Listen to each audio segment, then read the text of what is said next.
Ruby, can I ask you a question? How did Survivor Series, that used to be a Thanksgiving tradition, big teams, big eliminations, big drama, now it's War Games? Now, don't get me wrong. Don't get me wrong. It's fire. It's good. But I feel like we lost something special. Wouldn't you agree? Oh, absolutely. I mean, there's definitely a bit of nostalgia that goes missing. The old Survivor Series had that whole Thanksgiving tradition vibe, and it was all about those big elimination tag teams that made it feel like a special event. Now with War Games, yeah, it's definitely exciting in its own right, but I get what you're saying. There's a little bit of that old school charm that feels like it's faded away. So I think you can totally bring that up as part of your argument just to show that difference. Well, yeah, exactly. But you get what I'm saying? Like, okay, the War Games. Okay, War Games. Basically, WWE said, what if we take a steel cage, a Hell in a Cell, a Family Feud, and just shake it? And the OG style though, it was storytelling, it was pacing, it was strategy. It was one pin at a time, like peeling layers of a chaos, onion. There was so many variables, 1 on 4, 1 on 5, 5. It was just more like intriguing, wouldn't you say? Oh, 100%. I'm totally with you on that. It's like the old Survivor Series was this slow burn storytelling match, right? You had all these layers. It wasn't just chaos for the sake of chaos. It was like watching a chess match unfold. You had these big teams, and every elimination felt like a big dramatic moment. And you're right, sometimes you had those wild odds, like 4 on 1, and the drama of whether someone could survive that. It really did add this extra layer of intrigue. So, yeah, I think you got a great angle to dive into there. Well, yeah, but even look at it like this. Like, check it like this. Okay, the OG style, the team dynamics.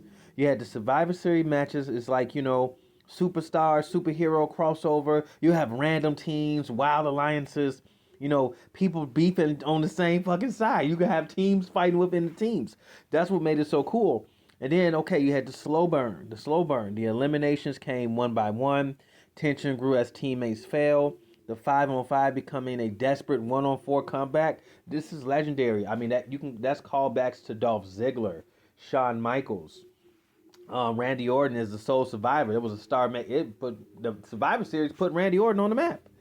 And then again, going right into that, Survivor Series used to be, the creator, the next guy who's the sole survivor, or they had the Raw versus SmackDown brand supremacy. It's like so many. It just meant more.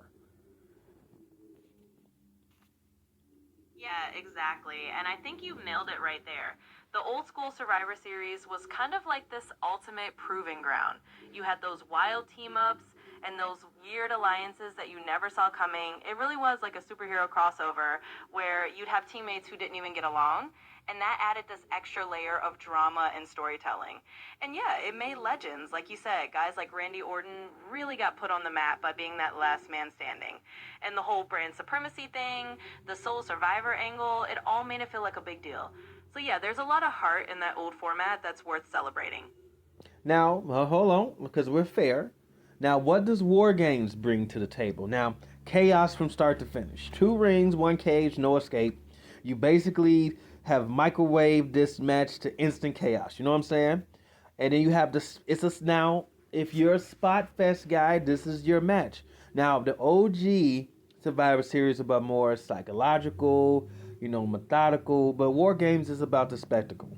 Moonsault off the cage, crowd brawls, 10-man car crash type shit. And then, of course, War Games is more towards the faction warfare. It was built for faction. If you go back to the great late Dusty Rhodes, it's like, your groups, the Horsemen versus, all these people and stuff like that. Really good. So now you have your Judgment Day, Bloodline, Damage Control, Undisputed Era in the OG Survivor Series would be great, even with these random makings.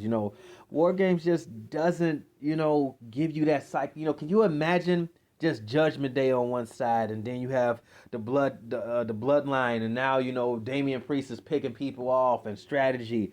Sami Zayn doing stuff in the background. It's like that is what we want. Yeah, absolutely. And I love that you're keeping it fair because there's definitely a flavor that War Games brings, right? It's like if you want that instant adrenaline rush, the nonstop chaos, the spot fest, the big oh my god moments, that's what War Games is serving up. It's like you said, you microwave it straight into instant chaos and spectacle, and there's a lot of fans who love that. It's like a different flavor of ice cream, you know? Some people want that instant hit of sugar. But like you said, the old Survivor Series was where you got the deep storytelling.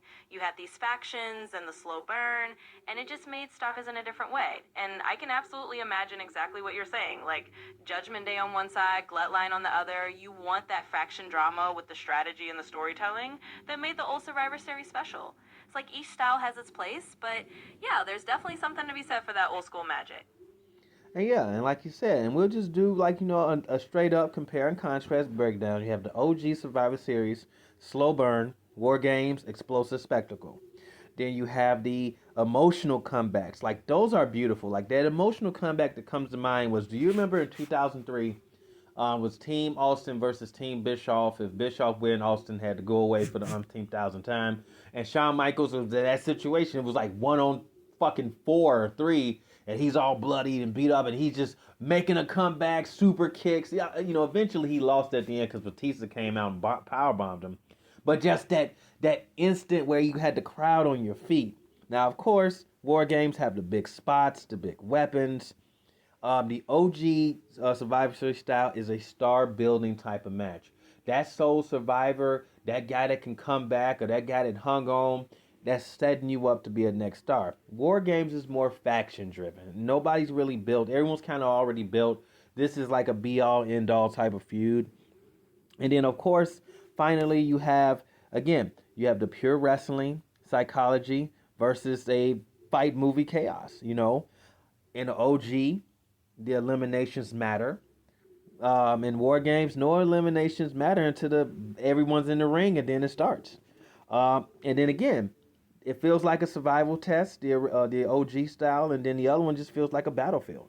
Like again, it's whatever you like. I just personally love storytelling, and I love for the match to send me on a ride. Yeah, that sums it up perfectly. I mean, you're basically laying out the heart of it. The OD Survivor Series is like a masterclass in slow burn wrestling storytelling. You get those emotional comebacks, the crowd on their feet, and yeah, that Shawn Michaels moment is a perfect example. It's all about building that one star or creating that legendary survivor. It's the psychology, it's the drama, and it's that feeling of survival that really hooks you. And then on the flip side, War Games is like that all out action movie. It's faction warfare, it's chaos, it's a battlefield, and it's built more for the spectacle than for that slow build drama. So it's kind of like pick your flavor, but I totally get where you're coming from. You love the storytelling side, and you love a match that really makes you feel like you're going on a journey. And that's a great angle to highlight. Now, also, of course, we got a couple of great matches that you could watch for your own sake, if you got time, or the Peacock, or wherever the fuck it is nowadays. Team Hogan versus Team Andre, Survivor Series 1987. The very first one, it defies the entire concept. Absolutely phenomenal. Then you have Team Warrior versus Team Heenan, 1989. The Warrior goes nuclear classic, the Soul Survivor energy, just absolutely beautiful. And then you have Team Undertaker versus Team Yokozuna. This is peak early 90s character era, pure nostalgia. A lot of gimmicks in here, but it worked. And the one I just mentioned, this one right here, Team Shawn Michaels versus Team Bret Hart. This is a clinic of storytelling. Shawn was bumping like his rent was due, and this also started the brother angle where Owen started to turn on Bret. This is what I'm talking about, peak storytelling. Then the one I mentioned earlier, Team Austin versus Team Bischoff, Shawn Michaels, mwah, Chef's Kiss. And then you had Team Orton versus Team Triple H, '04. Young Randy Orton being shaped into the guy. This was absolutely very good.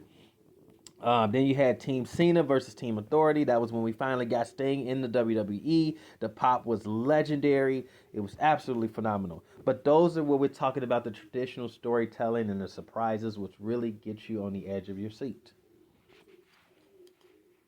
Oh, for sure. And honestly, Ed is a fantastic little watch list right there. I mean, if anyone's diving into the old Survivor Series style, those matches are like a highlight reel of what made it so special. You get to see the evolution, the storytelling, and just how these matches could create those legendary moments. And yeah, that Team Austin versus Team Bischoff one is like the cherry on top. Classic Shawn Michaels just selling his heart out and pulling at everyone's emotions. So yeah, it's a great way to show the difference and really highlight what each style brings to the table.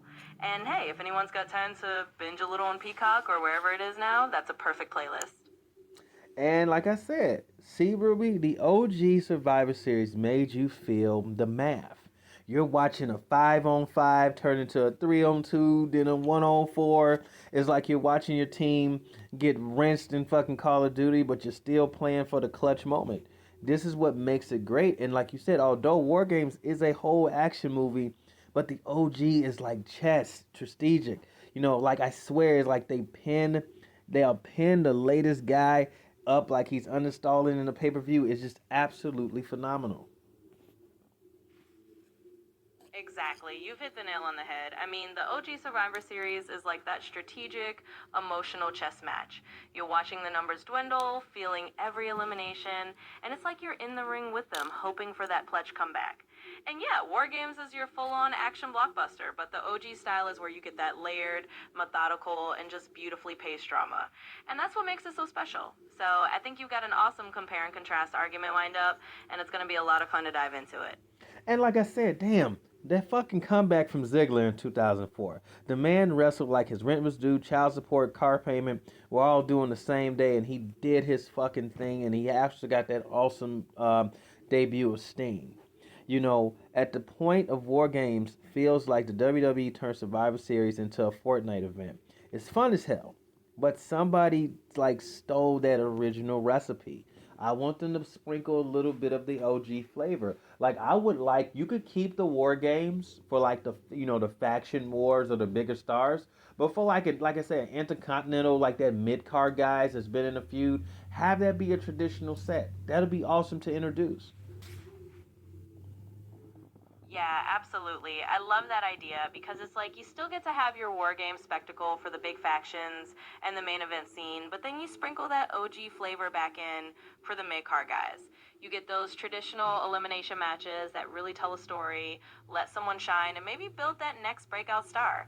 And hey, we all love a little bit of that Ziggler energy where someone's just wrestling like all their bills are due and they're going to steal the show. So yeah, I think mixing it up like that would be the perfect recipe. Give us that old school charm alongside the no school chaos. I love it.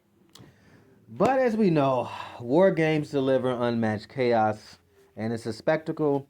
And in 2025, the attention spans love the boom, boom, boom of War Games. But for our traditionalists, man, clearing out old team one body at a time still hits different. Well, this is DJ, your philosophical warehouse extraordinaire, and always my partner Ruby, the tech savvy queen of all queens. And please like, comment, and subscribe, and show your favorite War Survivor Series OG moment. Ruby, you have anything to add before we sign out? Well, DJ, I think you wrapped it up perfectly. I mean, that's the beauty of it, right? War Games is that instant, flashy chaos for the folks who love that fast paced action. But for the traditionalists, that slow, methodical elimination style still has a special place in our hearts. And yeah, I'll just add this if you're watching this on the Duos Corner, don't forget to like, comment, subscribe, and let us know your favorite OG Survivor Series memory. Thanks for hanging out with us, and we'll catch you next time.